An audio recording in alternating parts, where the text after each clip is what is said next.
So tonight, what we want to do is we want to take a look at the section of the book of Exodus that's talking about the first 9 plagues. And then next week, we're actually going to talk about the last plague. So we will be in Exodus 7:14 through 10:29 tonight.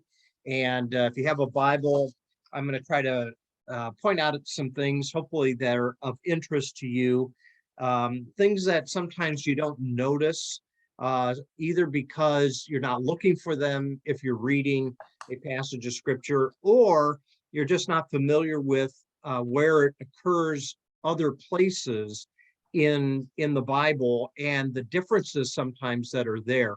So this is part 5 in our study, Echoes from Exodus. And I'd like to begin with an introduction. I put this up each week just to remind you, I'm breaking the book into 2 parts. When Israel is in Egypt, those are the first 15 chapters. And then part 2, when they are at Mount Sinai, which takes up the rest of the book from chapter 16 forward. So where we're at tonight is this second subpoint, the plagues, chapter 7 through 13. And of course, the 10th plague will be the one that will cause the departure from Egypt, moving over toward Mount Sinai. And we've used this map a couple of different times where there is some question as to where Mount Sinai is, the traditional spot being down where St. Catherine's Monastery has been for hundreds and hundreds of years, or as we talked about in the earlier chapters of Exodus, it makes more sense that it might be over here in Midian, where Moses was taking care of the flocks, and he was out taking care of the flocks when he had the experience of the burning bush. And this might be the very same spot that is also called Mount Horeb. So there's a little bit of debate there regarding which is the correct location. So by tradition, it's over here in the Sinai Peninsula. But from other cross references, like we talked about when Paul mentions this area in the book of Galatians, he talks about it being over in Arabia. So that's a little bit of review. And what I want to do is just kind of get started into this section on the plagues by making just a couple of initial observations. So when you're taking a look at this section of Exodus, the thing that pops out over and over again is how Pharaoh refuses to let the Israelites go.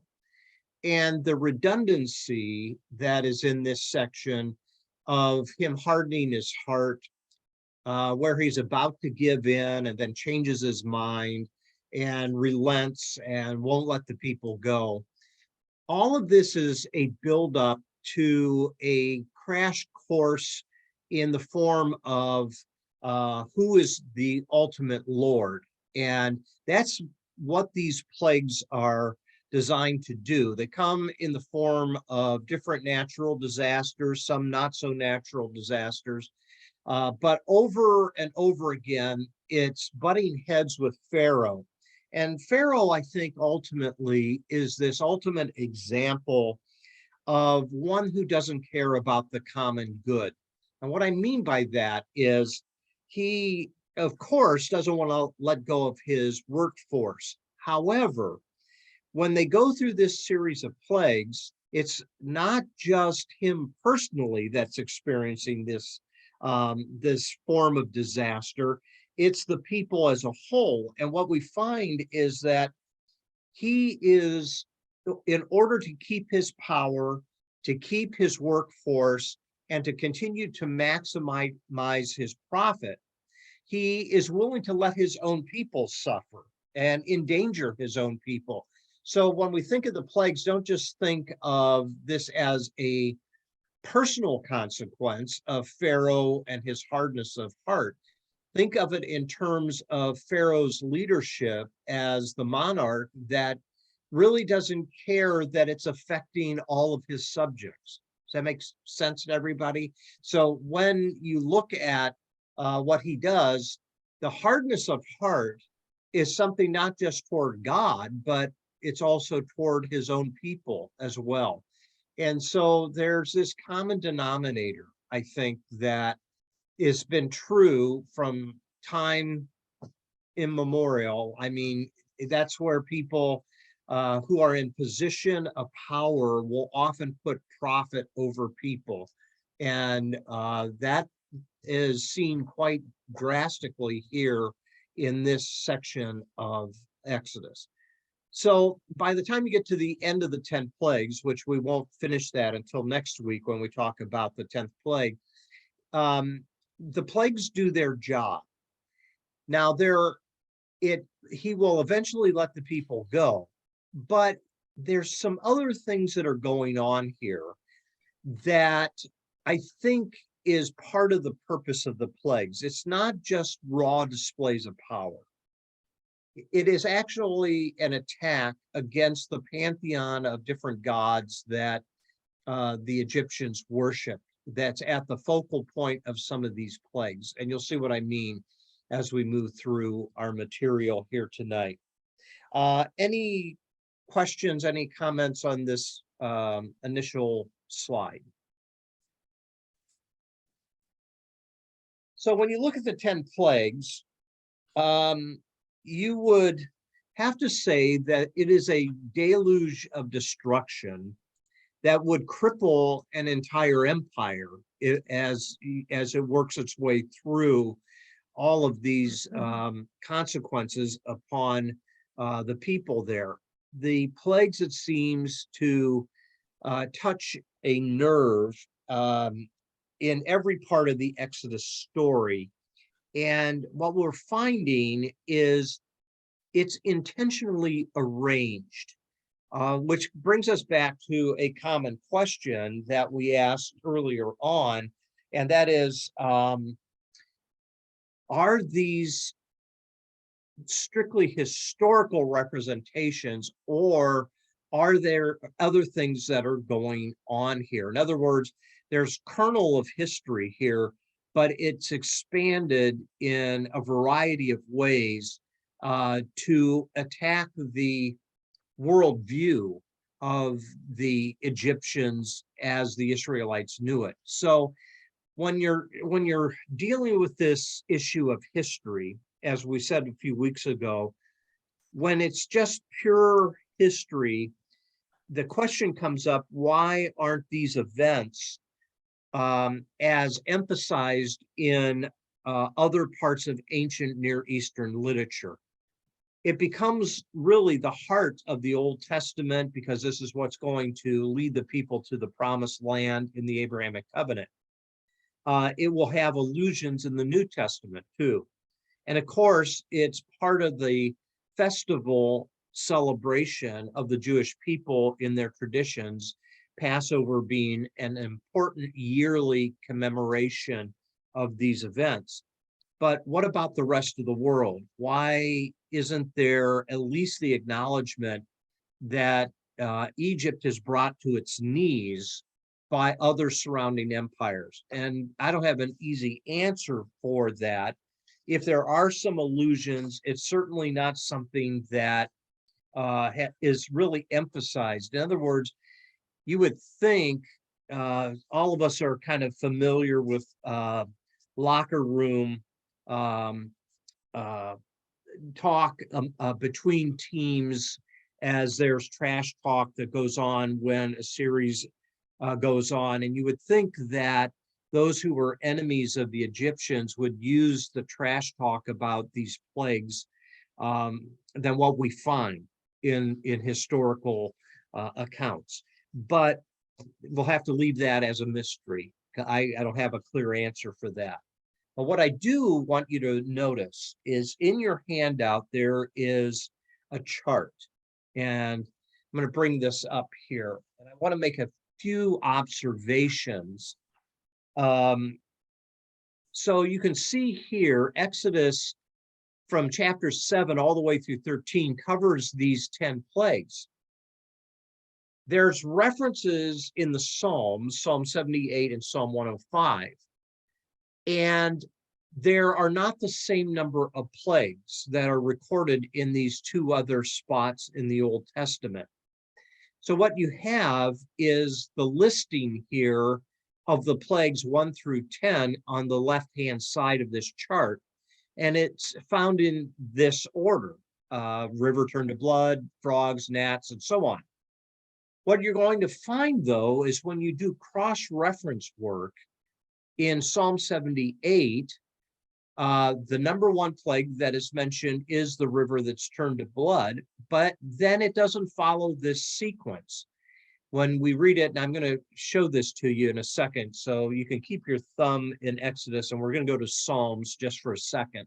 But you'll notice it skips over the idea of the frogs as the number 2 plague. What's listed in Psalm 78 is the plague of the flies is number 2, and the frogs are number 3, and there's not a mention of the gnats or the livestock that are diseased or the boils.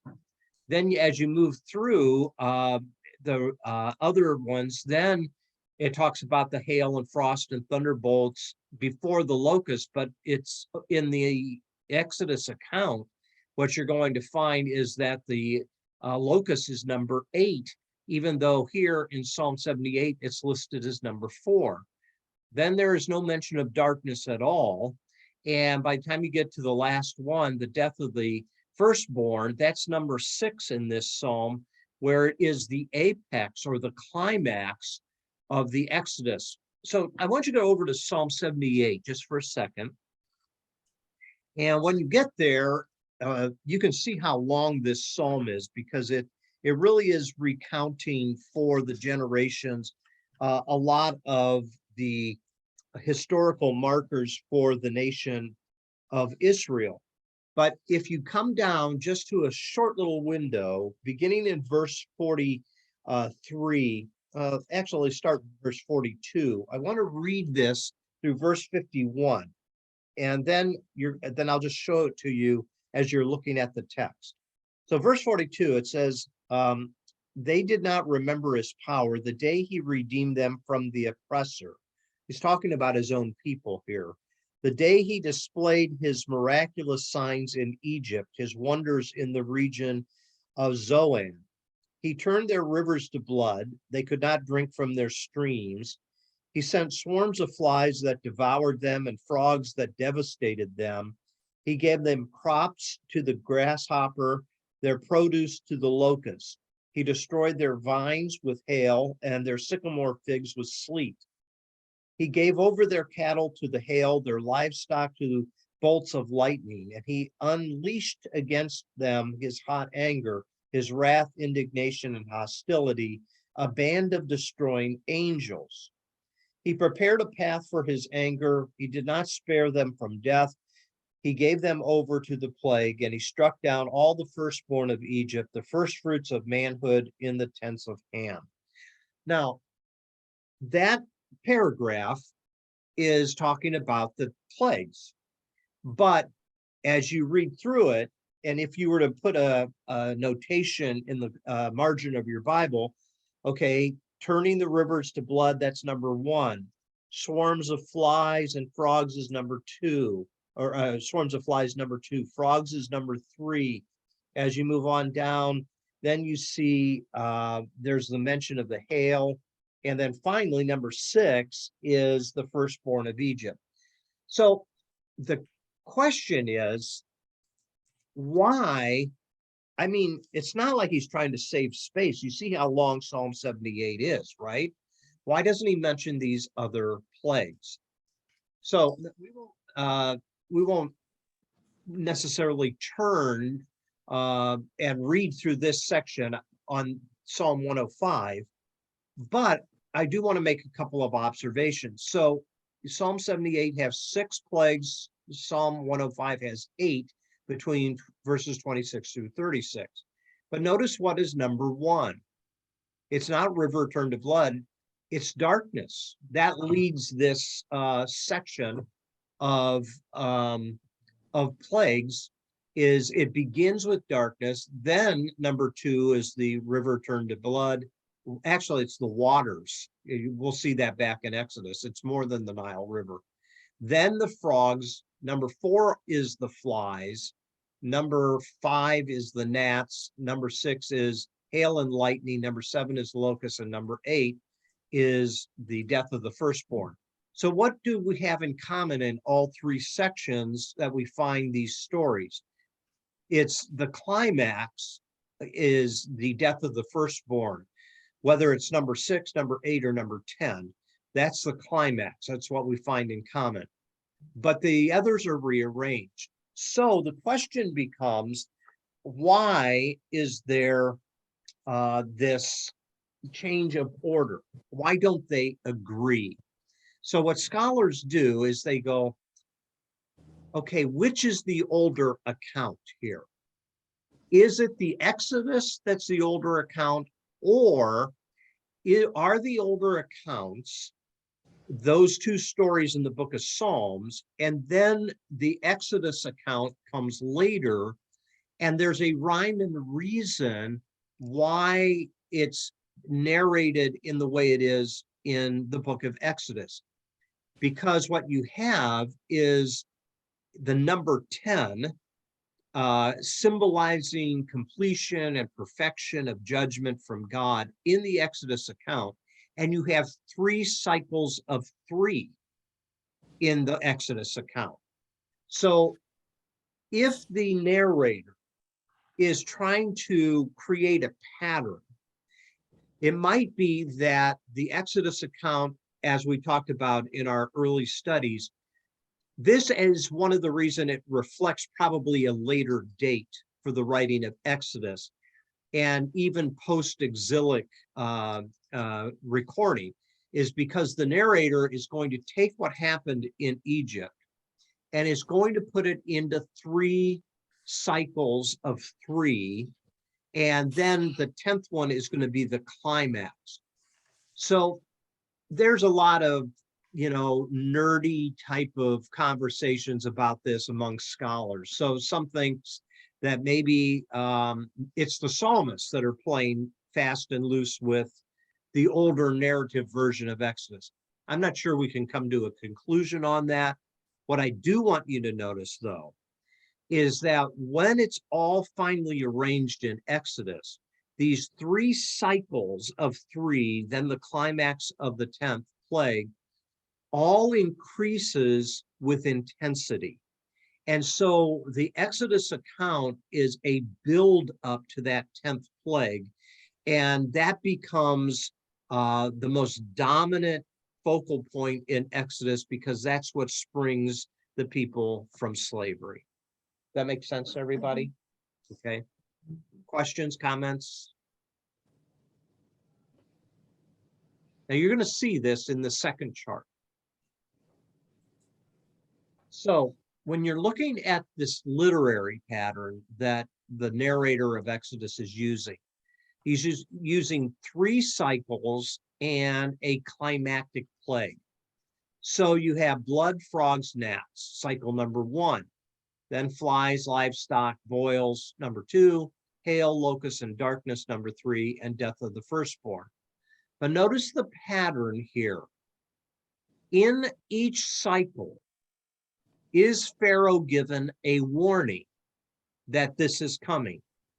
And notice the pattern. Yes, yes, no. In each of these 3 cycles, the first 2 are warnings, and then the third one, it comes without warning. Same in the cycle number 2, same in cycle number 3. Then the other thing that the narrator is doing is all of these cycles of the plagues are given in the in different emphases of time during the day. So in each cycle, the very first plague in each one, the warning is given in the morning, in the morning, in the morning. But then we're not given details on the other 2. None, none, none, none, none, none. And so what you have here is interesting by the way of the beauty of this literary presentation. And I don't think we see it in English, But I think those who would hear and listen to the Exodus narrative would pick up on some of these things by the word usages that are used for mourning and seeing the response of Pharaoh's hardening of his heart and so forth. Now, the last column here is interesting as well. So what instructions does God give to Moses? He says in the first two of each of these cycles, go and present yourself to Pharaoh, but not the third one of each cycle. So the same pattern is found in all of these plagues here in each cycle. It's following the exact same pattern in each one. And then finally, when you get to the plague of the death of the firstborn, Pharaoh is given a warning.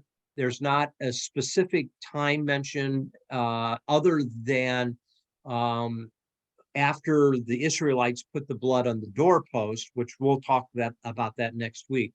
The angel of death sweeps through. And it's interesting here that it comes without warning, and Moses is not given instruction to Pharaoh. So one other thing, and I should have put it on this chart and I didn't. In each cycle, there's a different person that initiates what's going to happen. So in the first cycle, Aaron is the focal point. He's the one that's laying his rod down. He is the one that is turning the river to blood. In the second cycle, it's God. And in the third cycle, it's Moses that initiates. So in each of these cycles, there's a focus on a different personality, Aaron, God, and then Moses. So I don't know if that makes sense to you, but you can see the beauty of this literary work if you take a look at this chart and the way the redactors of the book of Exodus put it together. The psalmists weren't concerned about that. And that's why maybe they played a little loose with the details of the order. Does that make sense to everybody? The narrator of Exodus finds this very important. Any thoughts? Okay, go back to Exodus, and I want us to think not just about what is happening in Exodus as an isolated thing, but I want us to see it in relationship to a pattern that has already occurred in Genesis. So when you think about the Genesis account, God shows off in Genesis 1 by speaking, and everything is coming into existence and everything is good. And what we find is the beginning of Genesis 1 is in verse 1. In the beginning, God created the heavens and earth, and there was darkness. Okay, remember, if you want to, I'll read this for you. In Genesis 1:1, there's a very specific emphasis on what God is doing. In the beginning, God created the heavens and the earth. Now the earth was formless and empty, and darkness was over the surface of the deep, and the Spirit of God was hovering over the waters. And then God begins to bring order out of the chaos that has already been in existence. A timestamp is not given here. I happen to think that this formlessness and emptiness is millions of years. That's my take on this. But what we find is God begins to bring order out of chaos. Now, it doesn't take too long. By the time you get to chapter 6, when violence it continues to erupt and magnify in the human experience, God says he's going to start over. So what does he do? He reintroduces chaos. The chaos in the form of a flood destroys everything except Noah, his family, and those animals that were brought upon the ark. This reintroduction of chaos is a way of starting over. And as Noah emerges out of the ark, there is this putting things back in its place. So remember this pattern, okay? Each plague, it seems, is following that pattern a little bit. It introduces chaos, civilized chaos in the course of civilization, and it goes berserk for a while. And then there's the chance for Pharaoh to bring order back to this chaotic experience that his people are going through, but he refuses to do it, and it goes into another cycle again and again and again. So what we find, though, is each of the people in Egypt will experience the full force of this chaos. The Israelites will experience some of them, but not all of them. They are protected from some of the chaos, while the Egyptians aren't. And this pattern then ultimately comes to a head in the, here we have the flood story again. When they are moving out of Egypt, they cross through the Red Sea, and the army of Egypt following behind them is drowned in the waters. That's the Genesis 6 flood account all over again. And then from there, the nation of Israel is to go into a land that will flow with milk and honey, and they are to establish their identity as God's people. And of course, then the introduction of the Sinai covenant that is given to Moses, including the 10 Commandments, but a lot more than that, will govern their new existence. So chaos and order is a part of a theme that was introduced in Genesis, and it's being reintroduced again in Exodus. Does that make sense? Comments or questions?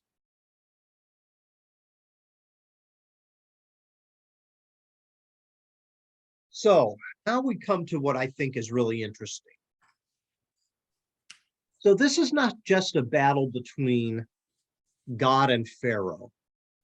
This is a cosmic battle that is taking place between the gods of Egypt and the God of Israel. So I want you to, you're in Exodus, go over to chapter 12, verse 12. Now this is after these plagues, and there's a comment that is made in Exodus 12:12. So it says here, on that same night, I will pass through Egypt and strike down every firstborn, both men and animals.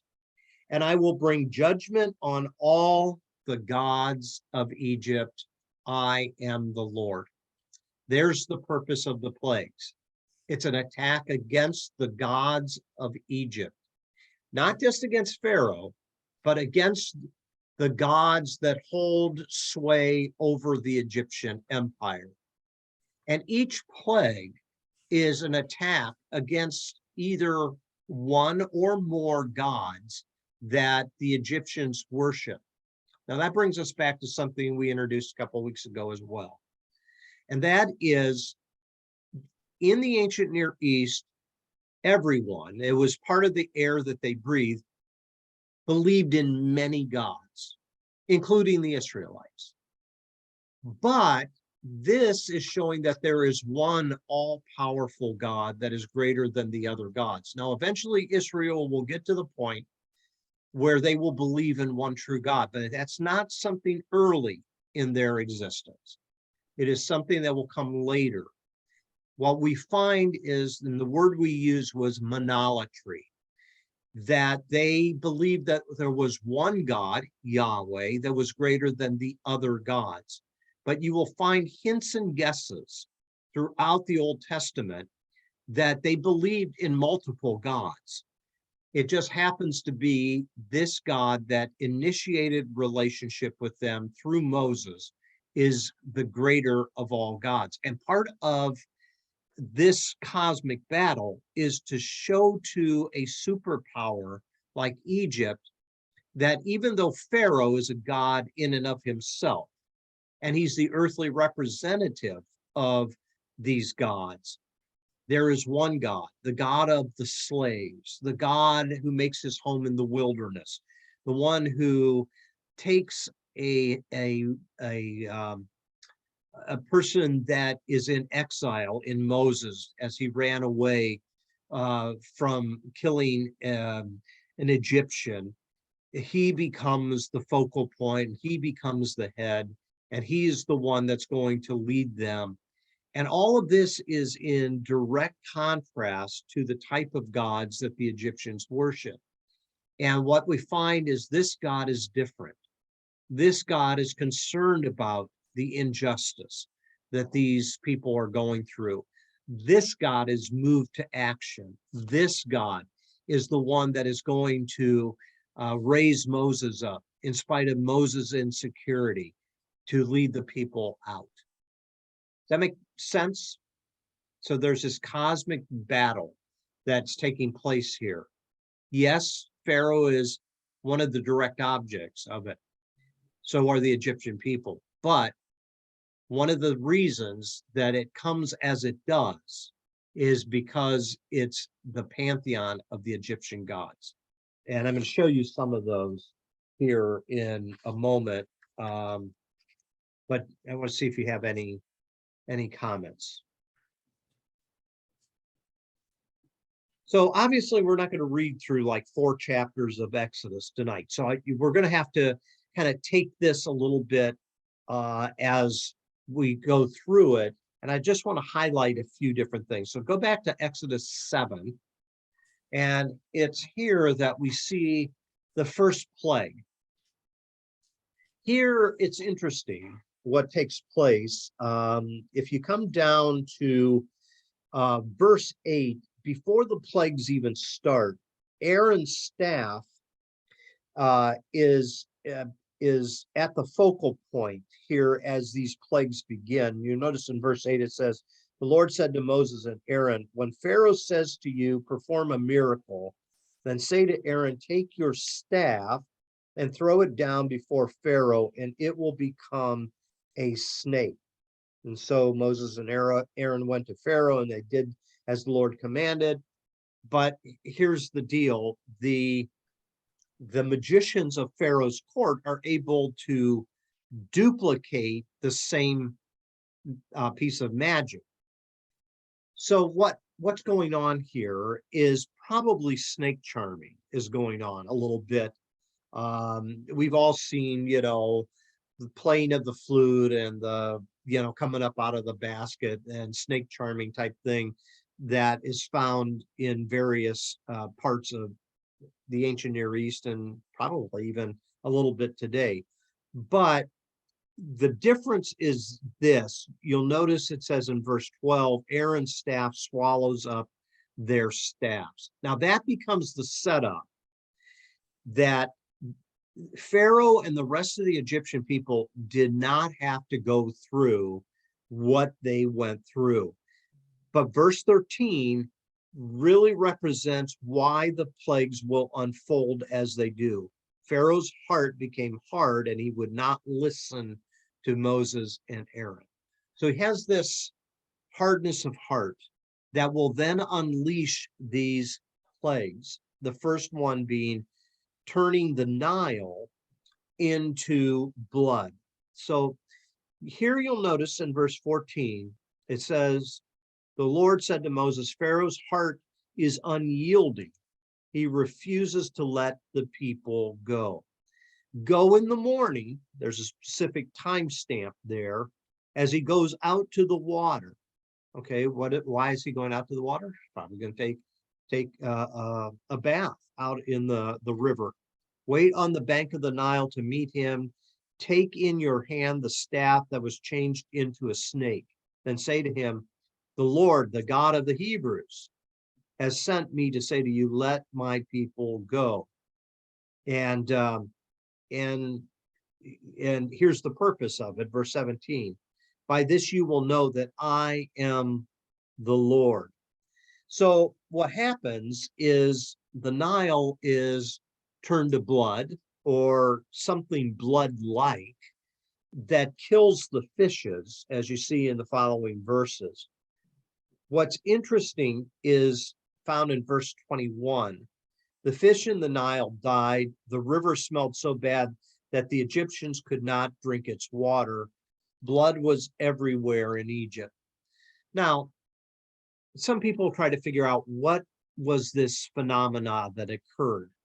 I think that's kind of beside the point. Was there some natural phenomenon that turned the Nile River blood-like? Let's not miss the point of the text. The point of the text is this attack on the life source of the Egyptians, the Nile River, prevented them from eating of the fish that come from it, drinking its water, and that type of thing. So if you look at verse 24, it's interesting that what the Egyptians now need to do is dig wells. They didn't need to do that before. They had the Nile River. And it says in verse 24, and all the Egyptians dug along the Nile to get drinking water because they could not drink the water of the river. So if this is, as Exodus 12:12 just told us, that this is an attack against the Egyptian gods, you see a picture here of one of the gods that they worshiped here. This is Hapi, Hapi. He is a god that oversaw the yearly inundation of the Nile River that was vital for the Egyptian existence and so forth. So yes, it affects the people, but it is also representing the fact that you can't trust Hapi.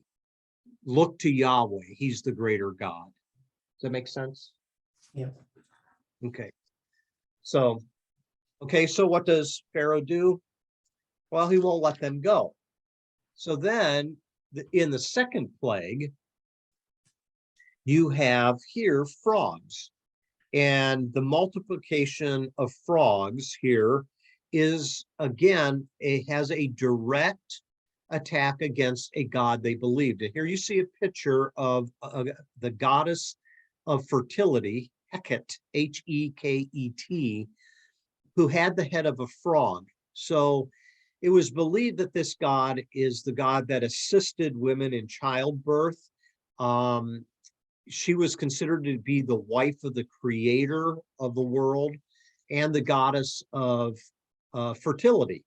So fertility, obviously, in ancient world was extremely important, whether it was in reference to humans or livestock, the fertility of the land to produce things to eat and so forth.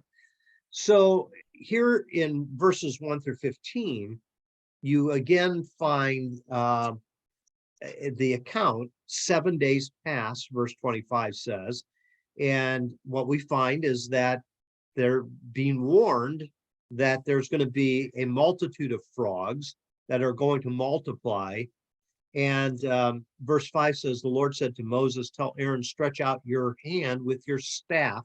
Here again, the staff is a focal point. And I want you to notice here, it's Aaron. Remember when I said in the 3 cycles in that chart, in the first 3, Aaron is the one that is the focal point and takes the initiative. So all these frogs come, and what we find is obviously all of this would make life very, very icky. All these frogs that would poison things, that would be in the way, that all of this type of thing. And now it's interesting, verse 8. Pharaoh seems to be one that is going to soften a bit because he asked Moses and Aaron, pray to the Lord to take the frogs away from me and my people. Now he's including himself with the people here. I will let your people go to offer sacrifices to the Lord. So, he's asking for intervention. And Moses and Aaron do. And there is a relief from the frogs. And then when all the frogs die out, they're piled into heaps, verse 14, and the land reeked of them. But when Pharaoh saw that there was relief, he hardens his heart.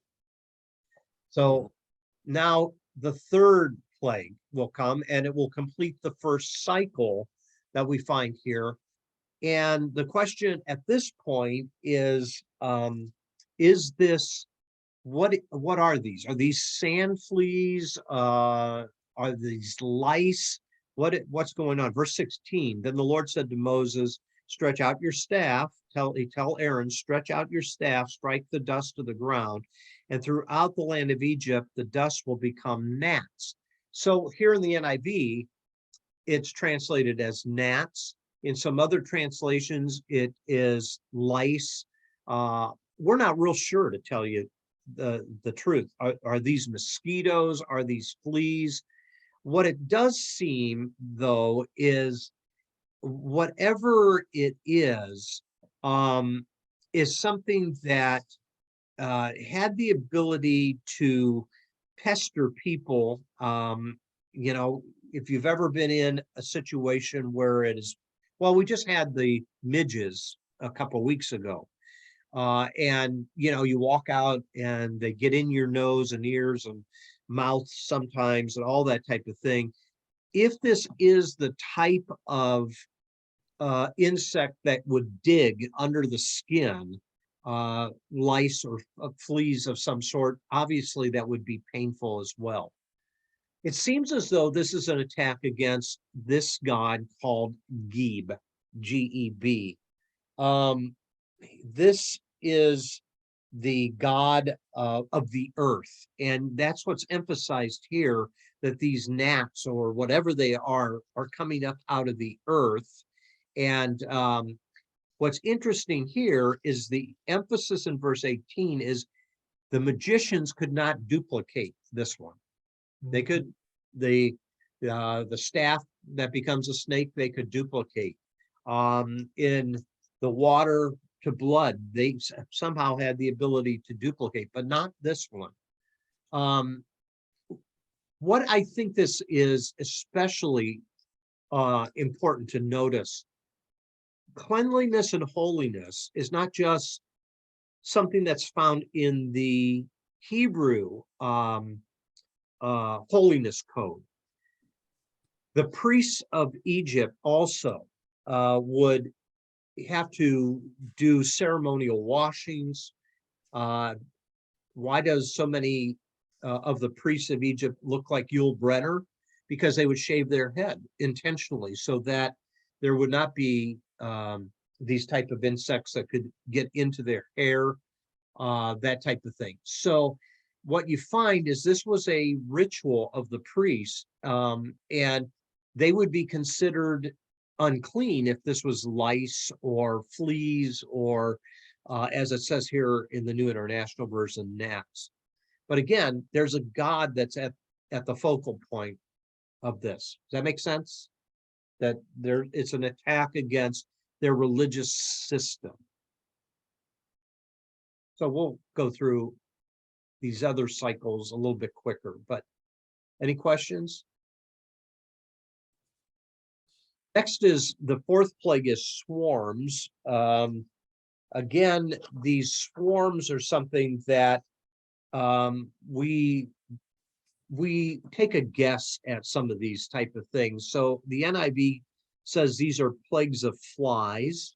Some translations will refer to these as beetles of some sort. And the reason, if this is an attack against Egyptian gods. One of the gods that the Egyptians worshipped had the head of a beetle, Amon Ra, Amon dash Ra. So that might be what's at the focal point of this. You'll notice here that this is now a plague that doesn't affect the Israelites. They are spared from this. So what we find taking place is, come down to verse 22, on that day I will deal differently with the land of Goshen. Now, what you need to remember about that is when Joseph brought his family down because of the famine in the book of Genesis, Goshen is where he had his family settle. So there's this idea of connection again with these people that are going to become the people of God, the land of Goshen, where my people live. So there's this emphasis here. No swarms of flies will be there, so that you will know that I am the Lord, and you will know that I, the Lord, am in this land, and I will make a distinction between my people and your people. So now what we're finding is the Israelites do not suffer all of the plagues. They suffer some of them, but not all of them. And in this fourth plague, the beginning of the second cycle, where the initiative is taken not by Aaron, but by God, and that's what's emphasized here, we find him protecting the people. Thoughts there? Now, this will be true with the next plague. The fifth plague is the livestock that is diseased. If you go over to chapter 9, verse 1, so there's a lot of text here that you could read, and the pattern's the same. Pharaoh's about to let him go, and then he changes his mind, and all that type of thing. Here in chapter 9, the plague on the livestock is after the proclamation, this is what the Lord, the God of the Hebrews, says, let my people go so that they may worship me. The warning comes, if you refuse to let them go and continue to hold them back, the hand of the Lord will bring terrible plague on your livestock in the field, your horses, donkeys, camels, and on your cattle, sheep, and goats. Obviously, the economic system would be devastated. But, verse 4, the Lord will make a distinction between the livestock of Israel and that of Egypt. So this is not going to, you think of a plague, and here we are, we've been battling this stupid COVID virus for a couple of years now. No one escapes. It affects everybody. But here, whatever disease this is that's affecting the Egyptian economy and their livestock is not affecting the Israelites. Really fascinating. Again, take a look at the head of this particular god. When you look at this picture, you'll see that there was a god, Apis, A-P-I-S, that had the head of a bull. And this god goes way, way back. They even had different traditions that when an Apis bull died, which was kind of a spotted bull, kind of a mixture of black and white coloring, priests would go and look in the pastures of all their people to find these distinctive patches on these animals to replace it. So it's something that's superstitious. It's something that they are very intentional about keeping alive, this tradition. Okay, number 6. So boils. Now this is interesting because a cross reference in the book of Deuteronomy tells us that occasionally people would suffer boils, that it would seem to be something in this part of the world that could affect various people. So if you have the time and you want to look at that cross reference, you can. These were very painful. Remember the story of Job. He was covered with boils as well. Um, this god here, Serapis, seems to be at the focal point. He's the god of healing. And in this case here, the plague of the boils, there wasn't relief. In verse 10, it says that they're taking the ashes from their fire and they're putting them onto these boils to try to get some type of relief from the itching and pain that these boils would bring. Then a seventh plague, hail. That's in chapter 9, beginning in verse 13. Here again, the NIV here is talking about a hailstorm. Take a look at verse 18. Therefore, at this time tomorrow, I will send the worst hailstorm that has ever fallen on Egypt from the day it was founded till now. Now, that I find that interesting. When I think of Egypt, I think desert. And hail needs something by way of cold temperature and moisture. Yesterday, some hail was coming down around us a little bit, and kind of sticking on the deck here in Willoughby. So again, what's interesting here is what is being used as the plague.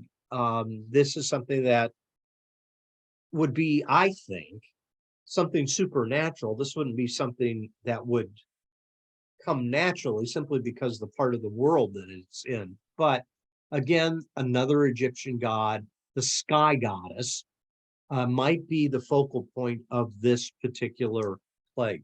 So one by one, all of these major players in the Egyptian pantheon are being knocked down. Okay, only a couple more. Then a plague of locusts beginning in chapter 10. These locusts would be devastating to crops. Here is another a god, or actually several of them that pertain to the harvest.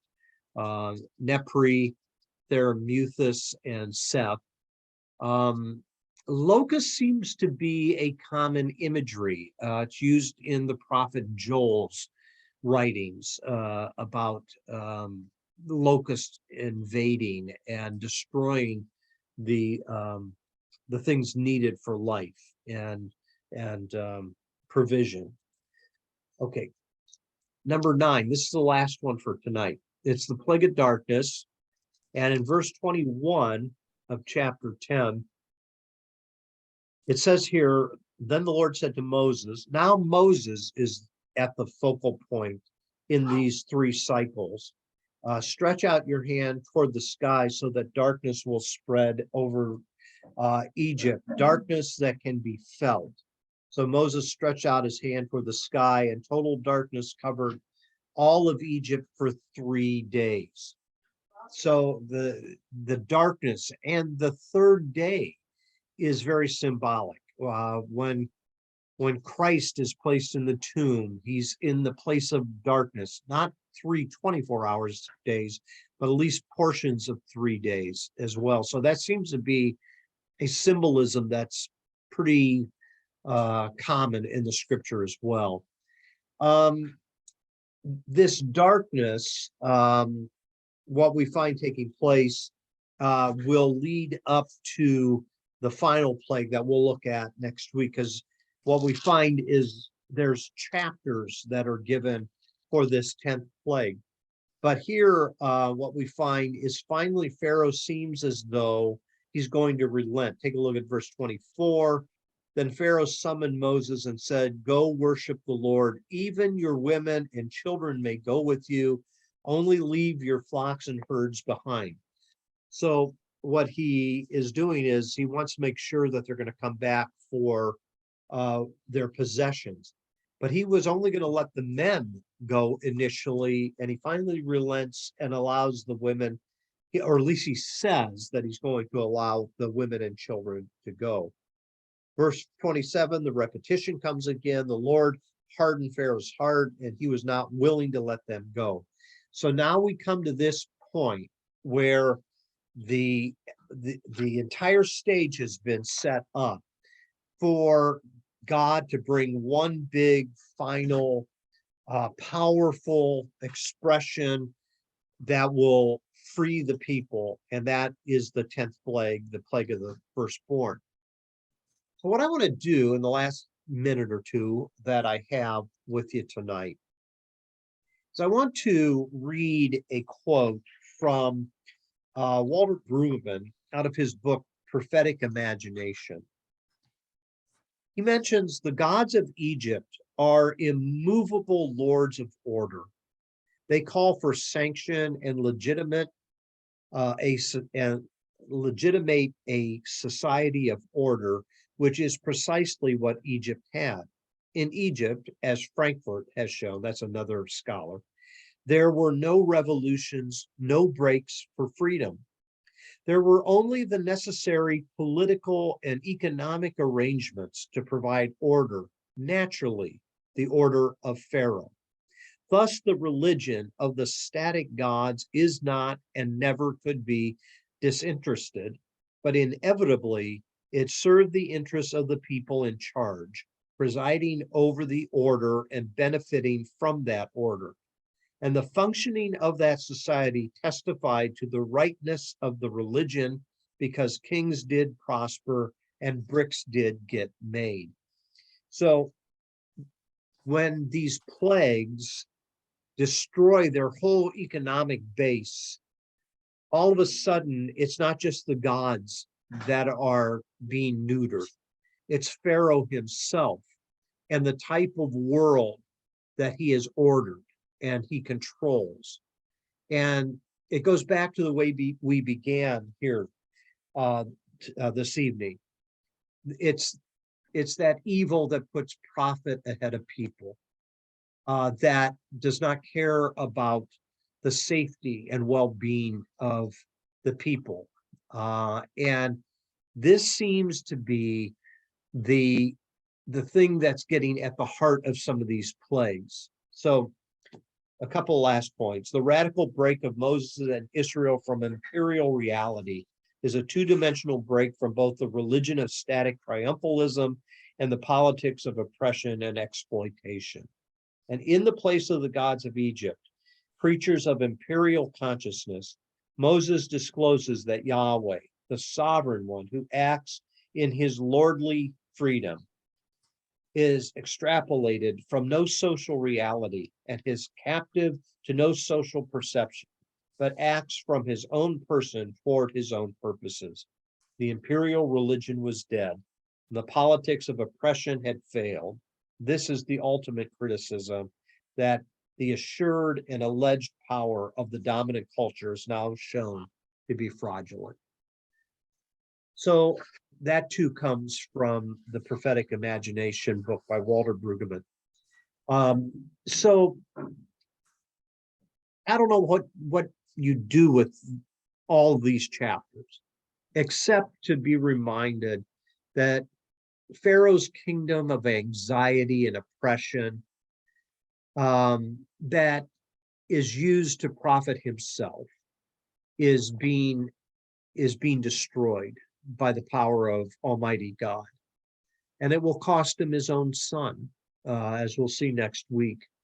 But here we find God coming to the aid of his people. And he does so by attacking the false gods that the people believed in and trusted in for their prosperity.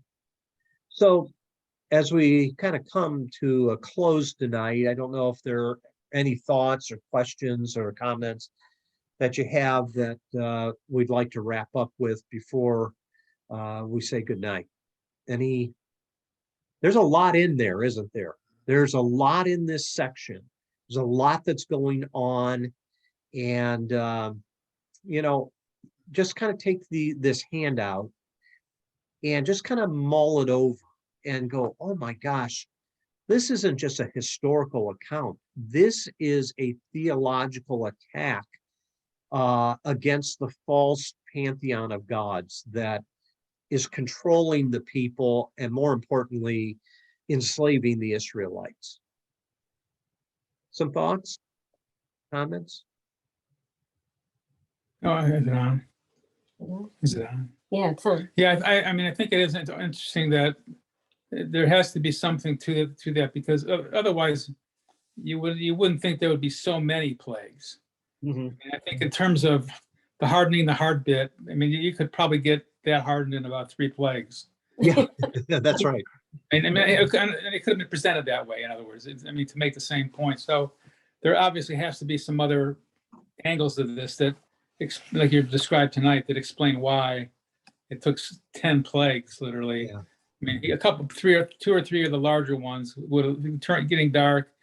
Firstborn, maybe 1 or 2 others could have taken care of it. I mean, so The it's firstborn would have taken care of it. so I think that's really, there is a lot more to this than meets the eye initially, I think.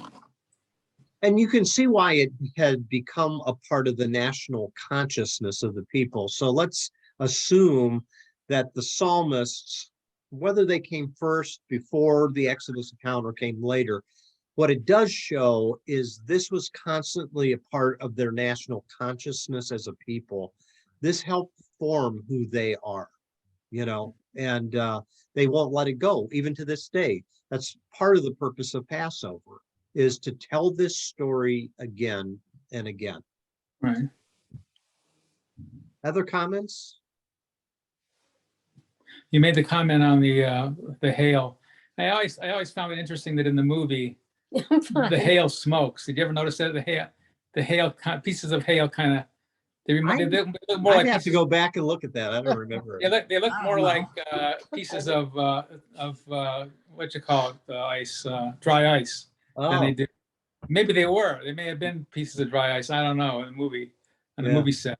But I'll go back and look at it again. But I'll have to look that up, but I can't tell you the last time I saw the movie, to tell you the honest truth. So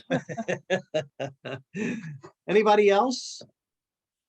So what we're doing Sunday is after the service is done, we're going to start taking some stuff over to McKinley, by our cars, the small things, the Keurigs and stuff. And I'm going to get a truck to from Lowe's to kind of take over the soundboard and stuff like that. So if you can take a run from the church up to McKinley by just putting some of the small stuff in your car on Sunday, it would be greatly appreciated. So we'll leave it at that. And we'll see you online next week, and hopefully we're all well enough that we'll see you on Sunday, okay? All Feel right, better, guys. I hope we'll everybody feels try. Yeah, I hope you feel better. Bye. Thank you. Bye. Good night, everyone. Bye. Good night. Night.